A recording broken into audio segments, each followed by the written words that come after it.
She had heard about the Callaway timber claim the way most people heard about trouble, quietly, through the back door of someone else's conversation. The stage from Billings deposited Mae Sutton at the edge of Harlan, Montana, on a Tuesday morning in October of 1887, when the aspens along the creek had already gone, the color of old coins, and the first serious cold was making promises it intended to keep. She stepped down from the coach with a single worn valise in one hand and a leather satchel in the other. The satchel was heavier than the valise. It held a surveyor's logbook, a brass compass her father had used for 30 years, 3 sharpened pencils, and a letter of introduction that was now 6 weeks out of date, and therefore worth less than the paper it was printed on. The man who had promised her work as a land surveyor's assistant had died of a fever in September.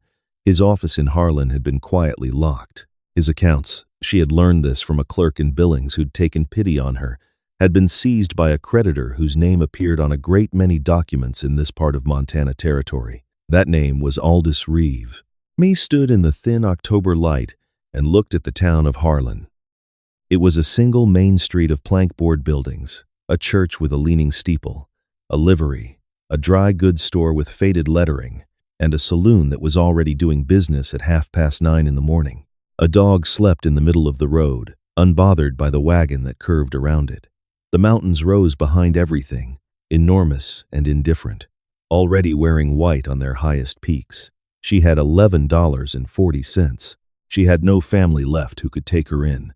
She had a dead man's letter of introduction and a skill that most men in this territory would sooner laugh at than pay for. She squared her shoulders, picked up her valise, and walked toward the dry goods store, because dry goods stores were where you learned the shape of a town before the town had a chance to learn the shape of you. The woman behind the counter was perhaps 60, with the kind of face that had been weathered into something almost beautiful by decades of hard weather and harder work. Her name, Mae would learn, was Edna Pratt, and she had run the Harlan Mercantile for 31 years without a single day off that she could recall. Edna looked Mae over the way a woman looks at another woman, fully, honestly, without the performance of not looking. Then she nodded, once, as if she had reached a conclusion. "You'll be needing work," Edna said. It was not a question. Mae set her valise down. "I'm a surveyor's assistant. I read maps and I draw them. I keep land records and calculate acreage." Edna's expression did not change. "And what else can you do?" Mae paused. "I can cook. I can keep accounts. I'm fast with figures and I don't make errors." Edna was quiet a moment. Then she reached under the counter and produced a small tin cup of coffee, already poured, as if she had been expecting company. She slid it across the wood toward Mae without ceremony. "Thomas Callaway," she said, "came in yesterday looking for someone to manage the house and the books at the mill." She paused. "I should tell you that 2 women have already been out there and come back before the week was finished. I should also tell you that Tom Callaway is not an unkind man. The difficulty is the situation, not the man." Mae wrapped her cold hands around the tin cup. "What is the situation?" Edna set her own hands flat on the counter, the gesture of a woman about to say something true. "Reeve Timber and Land holds a lien against Callaway's mill. A lien that appeared from nowhere 14 months ago, on a technicality that the circuit judge in Billings, who is, by the way, Aldous Reeve's cousin by marriage, has twice declined to examine. Tom has until the 1st of December to pay it in full or surrender title to the mill. The amount is $620. Mae was quiet for a moment, doing the arithmetic in her head. "How much does he have?" Edna looked at her steadily. "Less than half." Mae drank her coffee. It was very hot and very strong, and it tasted like clarity. She set the cup down. "How do I get to the mill?" she asked. Edna almost smiled. "I'll have my boy hitch the wagon." The Callaway mill sat 3 miles north of Harlan, along a creek that moved fast and cold between stands of lodgepole pine. The operation was smaller than Mae had expected. A main building housing the sawworks, a drying shed, a timber yard with cords of cut wood stacked in long rows, and set back from the mill itself, a 2-story house of rough-hewn logs that had been added to at least twice, each addition slightly more optimistic than the last. The yard was active with men and noise when Edna's boy drove the wagon in. The whine of the blade carried even from a distance, and the air smelled of fresh-cut pine and wood smoke and the particular cold green scent of the mountains. Thomas Calloway came out of the mill building wiping sawdust from his forearms. He was younger than Mae had anticipated, perhaps 35, though he carried himself like a man who had been working hard since before he should have had to. He was tall and angular, with dark hair and the kind of direct, appraising eyes that either meant a person was dishonest or had learned to be very careful about trust. His face was open, in the way of a man with no particular talent for disguise. He looked at Mae, then at the wagon, then back at Mae. "You're from Edna," he said. "She sent me," Mae said, climbing down from the wagon before the boy could offer to help. She landed in the pine needle mud of the yard and held out her hand. "Mae Sutton. I keep books, and I read surveys." He shook her hand. His grip was brief and businesslike. He did not look surprised that she had offered it. Thomas Calloway. He looked at her satchel. "What's in there?" "Surveying tools and a logbook." She paused. "And I understand. You have a lien problem." Something moved across his face, not quite pain, not quite pride, something in between. He looked at the mountains for a moment, as if consulting them. "Come inside," he said. "We'll talk about the terms." The terms were straightforward. Mae would manage the household, oversee the mill's accounts, and prepare meals for Calloway and his nephew, a boy of 9 named Eli, who had the large, solemn eyes of a child who had learned to listen very carefully to adult conversations.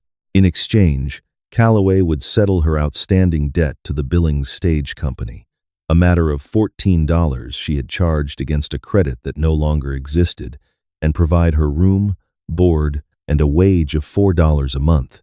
It was not generous. It was honest. There was a difference. The room was small and cold, and had a window that looked directly into the pine trees, and Mae thought it was the finest room she had seen in 4 months. That first evening, she cooked a supper of salt pork, potatoes, and dried apple preserves she found in the pantry.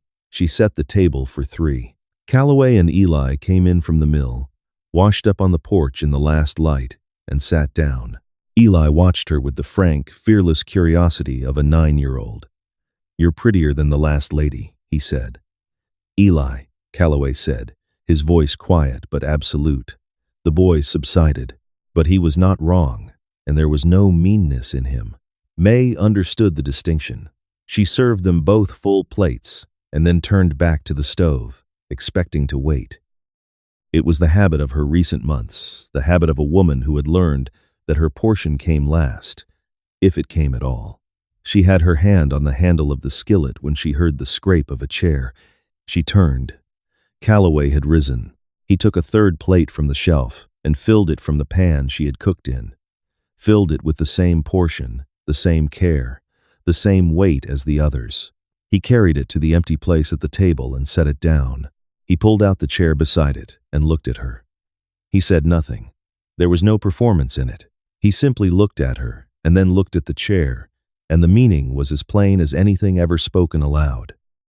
"Sit down, Mae Sutton," his expression said. "You are not the help. You are a person in this house, and in this house, people eat together." Her throat went tight in a way she had not been prepared for. She had been so long in situations where her dignity was the first economy made that this small, simple gesture struck her like something physical. She sat. Eli passed her the bread without being asked, as if it were the most natural thing in the world. The silence at the table was not empty. It was the comfortable silence of people who had agreed, without words, on something important. She did not sleep that night. It was not the cold, though the cold was significant. It was the mill's accounts, which she had glanced at briefly after supper while Eli did his reading and Calloway worked at the desk in the front room. The ledgers were stacked on the kitchen shelf, and something about their haphazard arrangement, a man's arrangement, the arrangement of someone who understood wood and machinery and weather, but had never been taught that numbers required the same attention, had pulled at her in a way she recognized. At midnight, she lit the lamp and brought the ledgers to the kitchen table. By 2 in the morning, she understood the full dimensions of the catastrophe. Thomas Calloway ran a profitable operation. That was the first and most important fact. His timber was good quality. His output was steady.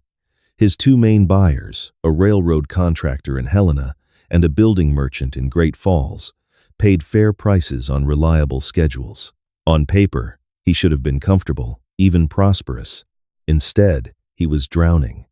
She found the lien documents tucked between two ledger pages, as if he had not been able to stand looking at them, but had not been able to throw them away. She read them 3 times, very carefully, tracing each clause with her finger in the lamplight. The lien was structured around a boundary claim. Reeve Timber and Land alleged that the northeast corner of the Callaway Mill property, specifically, the section containing the best timber access road and the main creek diversion, fell inside a parcel that Reeve had purchased from a speculator in 1883. The claim rested entirely on a survey conducted by a man named D.F. Marsh in 1882. Mae went still. She reached into her satchel and found her father's logbook, which contained, among other things, a reference index of territorial survey records she had spent 3 years helping him compile. She turned to the M's with hands that were very steady and very cold. Marsh, D.F. She found the entry. Licensed surveyor, Yellowstone Territory. License issued 1,879. Revoked 1,881 due to findings of fraudulent measurement in the Powder River land dispute. The Marsh survey had been conducted in 1882, 1 year after his license was revoked. An unlicensed survey had no legal standing under Montana Territorial Code. None. Clara sat back in her chair. No, Mae. Mae sat back in her chair. She pressed her fingers against her lips and looked at the lamp flame and felt the cold, bright anger of a person who has seen something dishonest, done slowly and deliberately to someone who did not know how to defend themselves against it. Callaway had not lost his mill to debt. He was losing it to a document that was worth nothing, a fraudulent survey performed by a man whose license had been stripped on behalf of a family that had been picking at the edges of smaller men's holdings for 15 years.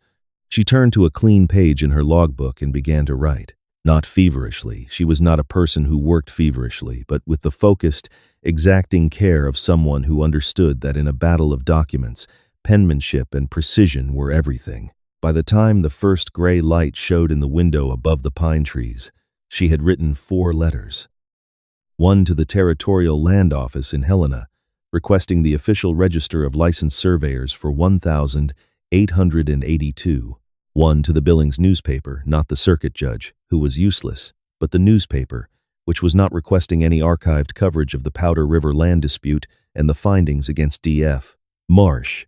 One to the railroad contractor in Helena who bought Callaway's timber, who was a man of some standing and had, based on the letters in the accounts file, a reputation for disliking Aldous Reeve. And one to a woman she knew in Helena, a former school teacher named Rosa Vance, who had married a territorial assemblyman and who had an excellent memory for the procedural rules of the land office. She sealed the envelopes with the calm of a woman who had just decided the shape of the next 30 days. When Callaway came into the kitchen at first light, the smell of coffee and cornbread met him at the door. He stopped, looking at the kitchen table, where his ledgers now sat in neat order alongside her open logbook, both covered in her small, meticulous script. He looked at the ink on her fingers. He looked at the exhaustion she had not quite managed to hide behind the steadiness of her expression. He looked at the sealed letters stacked beside the coffee pot. He did not ask what she had done. He was a man who understood, in the way of people who work close to the land, that some things were better shown than explained. He poured himself a cup of coffee. He poured one for her and set it beside her logbook without comment. "I'll need those letters sent to Helena today," Mae said. Her voice was even and quiet. "If your freighter runs north this week, he could carry them as far as the railhead." Callaway looked at the letters. Then he looked at her. There was something in his expression she could not fully read, not suspicion, not gratitude, but something more complicated. The look of a person who has been carrying a weight alone for so long that the sight of someone else reaching for it produces an emotion with no clean name. "He goes Thursday," Callaway said. "Good," Mae said, and turned back to the cornbread. The days settled into a shape. Mae ran the house with the same precision she brought to everything: meals on time, rooms clean, Eli's lessons attended to with patience, and a good deal of creative invention. She had discovered within the first week that Eli learned poorly from rote recitation and brilliantly from problems. She taught him arithmetic through timber calculations. She taught him reading through the accounts ledger.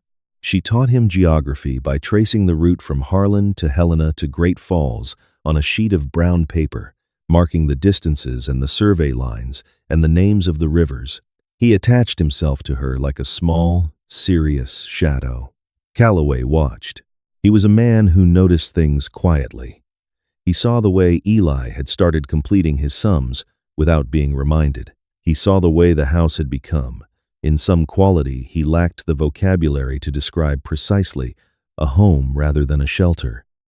He saw the way Mae moved through the mill's accounts each evening after supper, her lamp burning long after his own was dark, the scratch of her pencil a steady, patient sound in the quiet.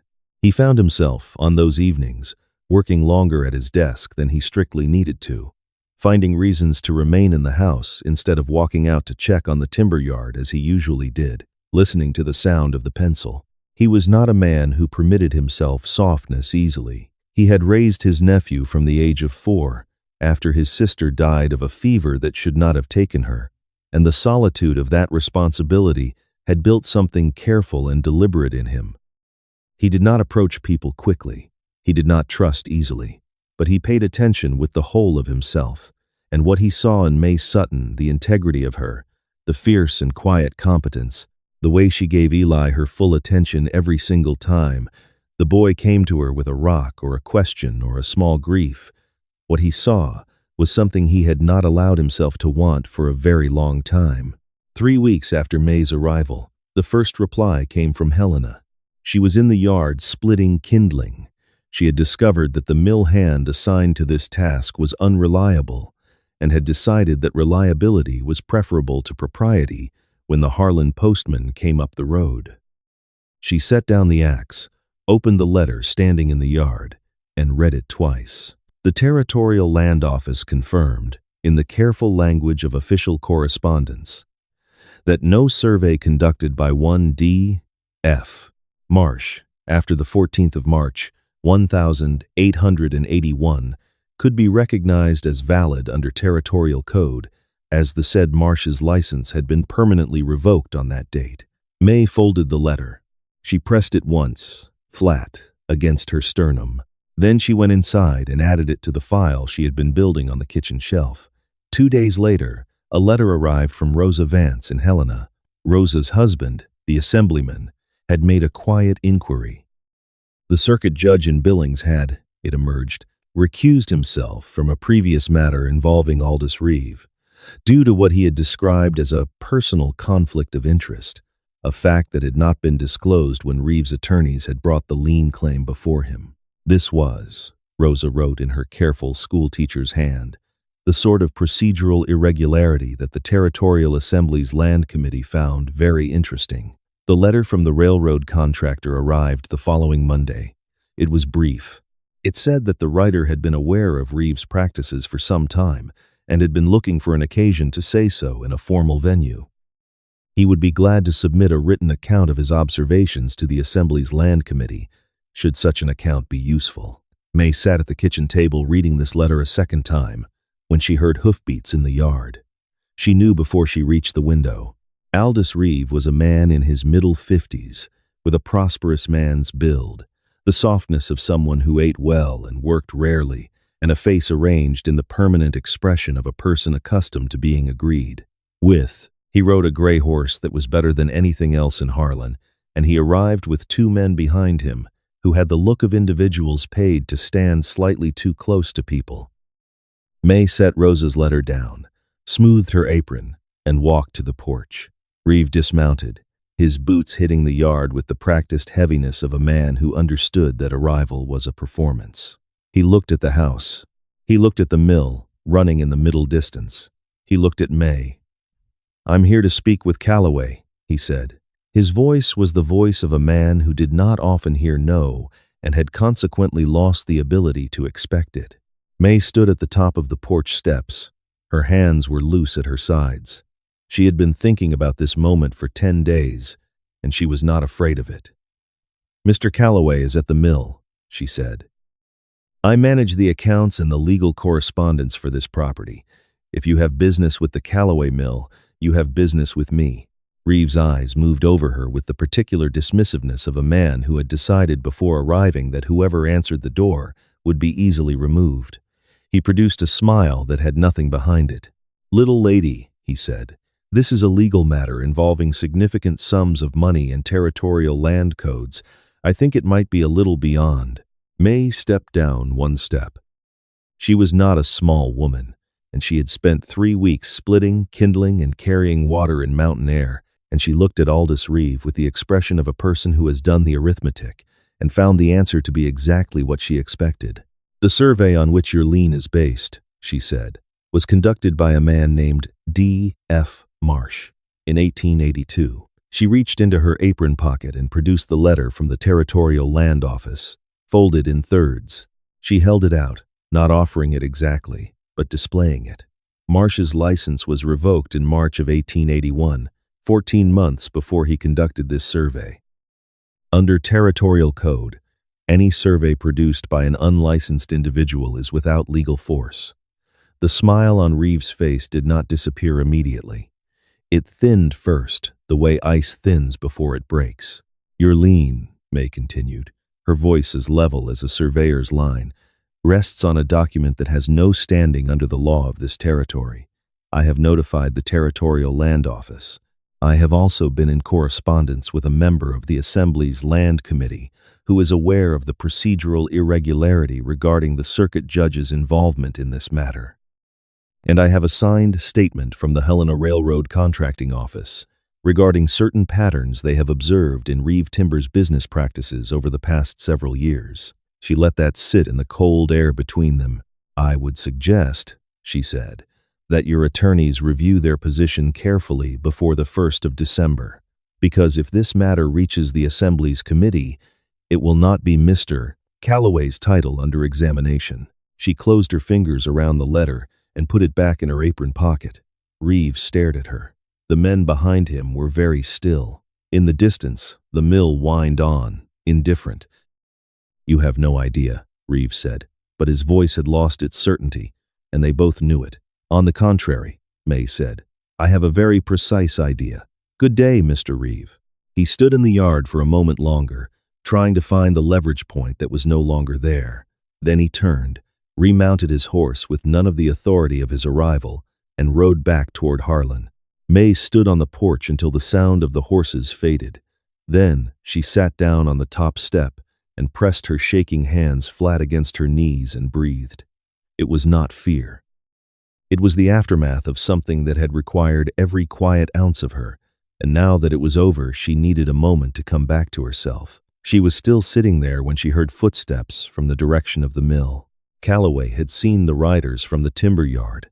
He had come at a pace that was not quite running but was faster than his usual deliberate stride, and he arrived in the yard to find Reeve already gone, and Mae sitting on the top porch step with her hands flat on her knees and her face turned toward the mountains. He stopped a few feet from the porch. Mae looked at him. The color was coming back into her face. "Reeve," she said simply. He was quiet for a moment. Then he sat down on the step beside her, his large frame settling next to hers, close enough that she could feel the warmth of him in the cold afternoon air. "What did he want?" Calloway said, though from the careful way he said it, she understood that he had likely guessed the broad shape of it. "To frighten us," Mae said. She paused. "I don't believe he'll be back." Calloway looked at her. He was not a man who spoke easily about the things he felt. He had the reserve of someone for whom emotion had been an indulgence he could not often afford. But he looked at her now, at her steady profile turned toward the peaks, at the faint ink stain still on her right forefinger from this morning's correspondence, at the small, controlled trembling she was working to stop, and something in his chest arrived at a conclusion his mind had been circling for weeks. He reached out and covered her hands with one of his. His hand was large and calloused and warm. and he simply rested it there, on top of hers, without comment, the way he had set her plate at the table on the first evening. The same language, the same plain and quiet statement of a truth he did not yet have the words for. She turned her hands over and held his. They sat like that in the cold afternoon sun until Eli came running from the house demanding to know if there was going to be cornbread at supper, and the spell broke into something easier and more ordinary, and Mae laughed a real laugh, surprised out of her, and said yes, there would be cornbread. The letter from Reeves' attorneys arrived 12 days later. It was brief, formal, and couched in the language of men retreating without wishing to appear to do so. The lien, it stated, was being withdrawn, pending a review of the survey documentation. The matter was being referred to an independent assessor. It would never come back. Mae knew this the moment she read it. Men like Reeve depended on the fight being invisible. Once it was visible, once a territorial assemblyman's office was paying attention, once a railroad contractor had put his name on a letter, the calculation changed entirely. She set the letter on the kitchen table where Calloway would see it when he came in. He read it standing up, still in his coat, sawdust on his shoulders. He read it twice, as she had, and then he set it down. He looked at her across the table. "You did this," he said. It was not a question. "I did the arithmetic," Mae said. "You built something worth fighting for." He was quiet for a long moment. The mill was quiet today, Sunday, and the house was still, Eli out behind the woodpile conducting some private expedition. The fire snapped. Outside, the first snow of November was beginning, very lightly, to fall. "When you came here," Calloway said, carefully, "I needed a housekeeper." Mae waited. He looked at his hands on the table, then back at her. "That's not what you are." He paused. "That's not what this is." He stopped again, and she saw the particular difficulty of a man who is precise with his hands, and with wood, and with silence, trying to be precise with words for something that had grown too large for silence. She was a patient woman. She had learned, in recent years, the particular power of not filling space.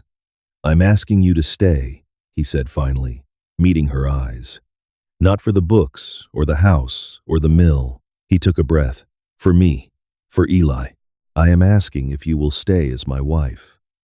The snow came down outside the window, each flake distinct in the gray afternoon light.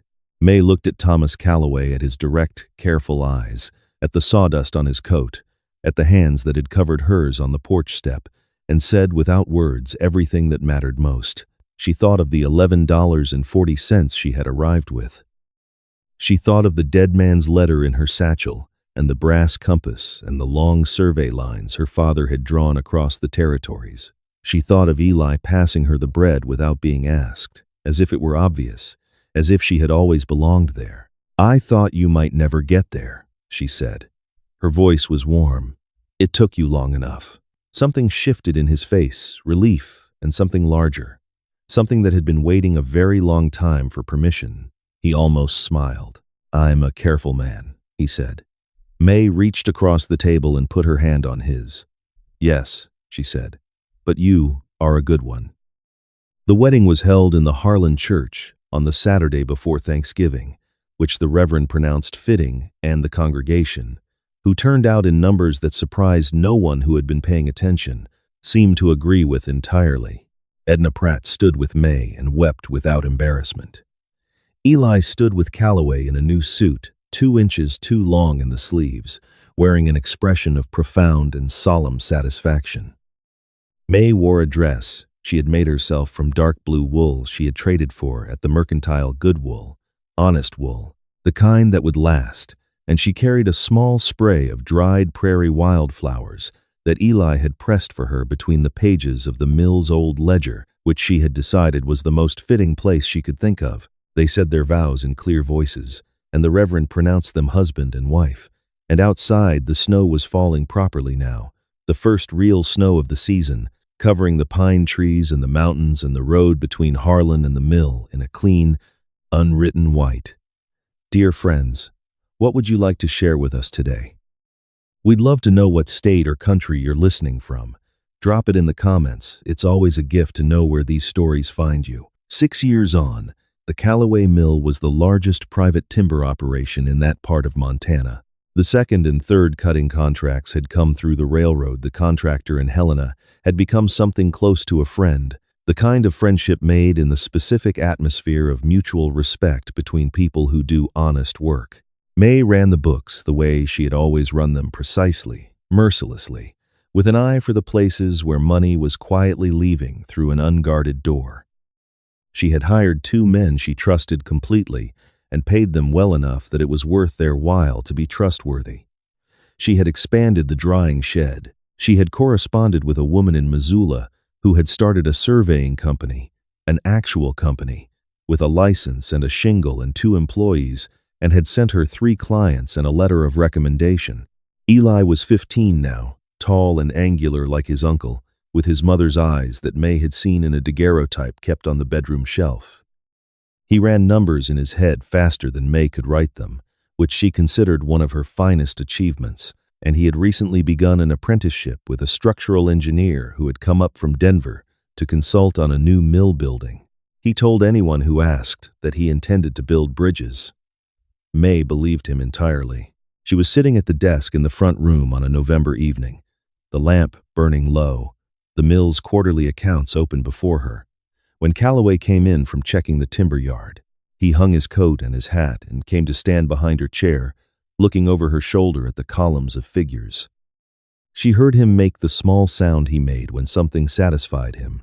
The accounts were very good. He put his hands on her shoulders, briefly, the way he touched her with the same plain, unhurried language he'd always used. "You know," he said, "Henderson down at the Mercantile told me last week that Reeve left the territory." Mae kept writing. She had heard. "Billings," she said. "And then, I believe, somewhere further east." She dipped her pen. "He ran out of people small enough to cheat." Callaway was quiet a moment. Then he said, "He came here thinking you were nobody." Mae smiled, her eyes still on the page. "He came here thinking this was your mill," she said, "and that I was the help." She set her pen down and turned in the chair to look at her husband, at the familiar angles of his face in the lamplight, at the gray just beginning at his temples, at the hands she had known for 6 years now in all their expressions. She thought of the $11.40. She thought of the porch step in the first snow. "He thought he could take everything," she said, "and leave us with whatever wasn't worth keeping." She picked up her pen again. He miscalculated. Outside, Eli's voice carried from somewhere near the barn, calling something to the mill hand about the timber stacks, his voice cracking slightly on the last syllable in the way of a boy who is becoming something larger. The fire spoke. The lamp burned. The mill's accounts were balanced to the penny. Thomas Callaway pulled up a chair, sat beside his wife, and asked her to show him the numbers. She did. Sometimes, the most powerful thing a person can carry into a hard situation isn't money or connections. It's the quiet, unshakable knowledge of what they're worth. Mae didn't wait to be told she belonged at the table. She sat down, opened her ledger, and got to work. That kind of dignity isn't something anyone can hand you or take from you. You bring it yourself, and it changes every room you walk into. A small note for you: this story was created and fictionalized by AI, crafted with the hope of bringing you a moment of warmth and entertainment, and leaving behind a little something worth holding on to.